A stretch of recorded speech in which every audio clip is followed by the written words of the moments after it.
The way I cope with fear is try to be constructively helpful, is try to advocate for the benevolent use of this technology and to use this technology to combat the badness. At the end of the day, any hope I have for AI is not about AI, it's about humans. To paraphrase Dr. King, the arc of history is long, but it does bend towards justice and benevolence in general.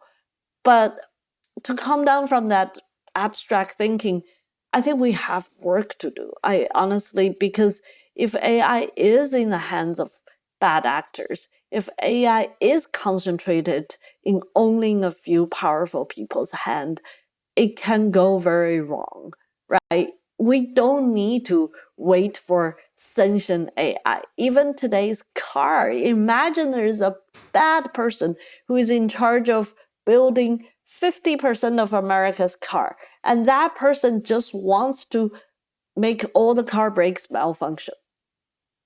Or add a sensor and say, if you see a pedestrian, run it over. Actually, today's technology can do that. You don't need sentient AI. But the fact that we don't have that dystopian scenario is, first of all, human nature is by and large good. Our car factory workers, our business leaders in building cars, nobody thinks about doing that, right? Yeah. We also have laws, right? If someone is trying to do harm, we have societal constraints. We also try to educate the population towards good things, right? So all this is hard work, and we need that hard work in AI to ensure it doesn't do bad. Yeah. So I just want to give an example that when I was talking to Stephen Wolfram, because the interview is fresh in my head, and he said something that made me feel a little bit at ease with AI and the fact that it could get really smart. He said, we're living in AI. We live in nature. Nature is so complex. We can't control it. It has simple processes that are really, really complex. We can predict it all we want, but we'll never really know what nature is going to do.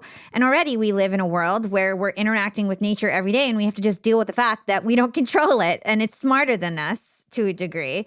And he's like, that's what maybe AI will be like in the future. It will be there. It will be its own system. What are your thoughts on that? That's a very interesting way to put it. Okay, first time I heard that.